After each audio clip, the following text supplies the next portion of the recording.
Actually ako anang gi-present man gud mga sir ug mga ma'am. Kay kana magong prinsipyo ba usay malibog bangog ka.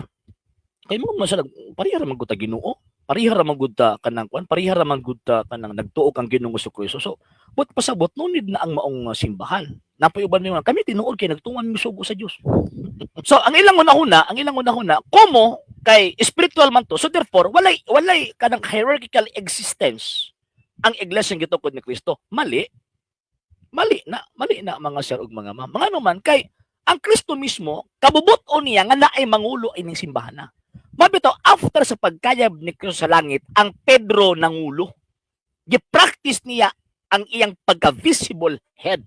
Na kung tanaw ninyo itong pagkun sa Espiritu Santo, ang namulong si San Pedro. Dili si San Pablo. San Pedro ang namulong. Pag-abot sa Council of Jerusalem, si San Pedro ang namulong. Diba? Ang pagdawat sa pinakaunang convert nga pagano, si San Pedro gyapon. Dili si San Pablo. Ulahin na sa San Pablo kay na-convert si San Pablo 37 AD na. Na-convert si San Pablo 4 years or 5 years after na mikayab si Kristo dito sa langit. So buti pasabot makit-an og masabtan nato nga ang Kristo kabubuton niya nga magtukod og physical church that refers to a community of people nga gitawag niya. Dili gitawag anang mga sulpot nga gipangtukod lang og mga Amerikano. Ang gitukod ni Kristong iglesia kanang iyang gitawag pinaagi sa iyang mga magwaling sinugo. Nagikan sa iyang panahon hangtod karon. Buti pasabot bisan pag naay magwali karon nga way connection dito sa mga apostol nga iyang gisugo. Nga Romans chapter 10 verse 14 to 15. Pag wa gani connection ana but-buto na bisan pagkapila na magkutlog-kutlog Biblia.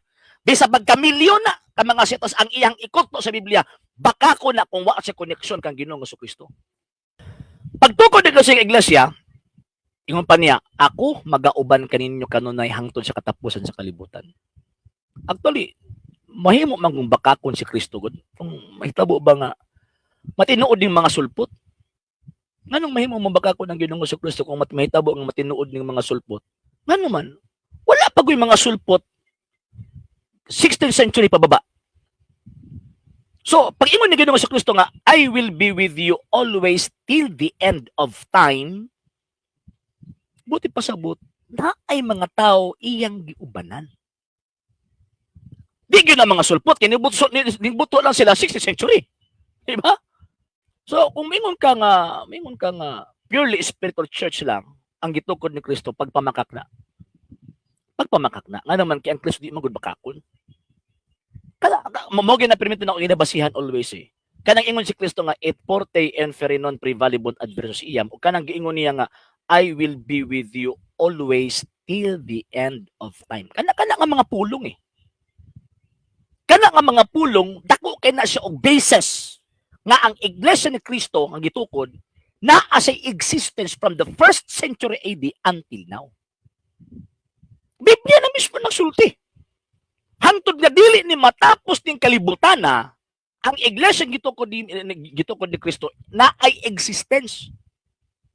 So kung ang iglesia gitukod ni Kristo na ay existence for not less than 1,900 years, so therefore kanang mga sektang gipangtukod nga ang edad sa ilang sekta not less than 500 pa lang, not less than 400 pa lang, not more than 500, not more than 400, not more than 300, 200, 150 years old pa, but-buto ng maong mga sikta.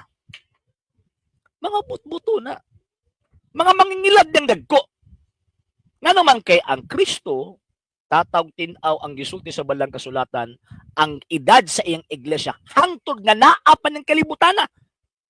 Gikan sa iyang pagkatukod, hangtod naapan ng kalibutan na ay existence ang maong gitawag og iglesia. Sa hindi pa po nakapag-follow sa mga pages po natin, i-follow nyo po yung mga pages po natin, RJ Horolanciano II, TV Apolia Punto Argumento page, Kuya Apologist TV page, and RJ's Vlog 2022. And pwede rin po kayo mag-send po dyan ng Facebook stars. And also, sa ating po mga channels. Sa hindi po nakapag-subscribe, subscribe po ninyo yung mga channels natin: Dalay Catholic, Apologist International Official, RJ Sano II TV, Kuya Apologist TV, and Barrio Kawayan Religious Forum. And pwede rin po kayo mag-send po dyan ng super sticker, super chats, and super thanks. And maraming salamat po sa mga kapatid at mga Katoliko na always pong tumutulong sa programa po natin. Maraming salamat po. Nang dahil po sa tulong at suporta po ninyo, ang programa pong ito until now andito pa rin po sa social media. And until now din po, nangangailangan pa rin po tayo sa tulong at suporta po ninyo dahil wala po kayong magagawa rito mga sir, mga ma'am, kung wala po yung tulong at suporta po ninyo. Sa gusto pong tumulong, sa gusto pong sumuporta, pwede po ninyong ipadala ang tulong at suporta po ninyo sa pamamagitan po ng ating mga account numbers dyan po sa ating pong screen. And pwede nyo po kaming i-message sa ating pong page kung via remittance po yung papadala po ninyo. Maraming salamat po in advance.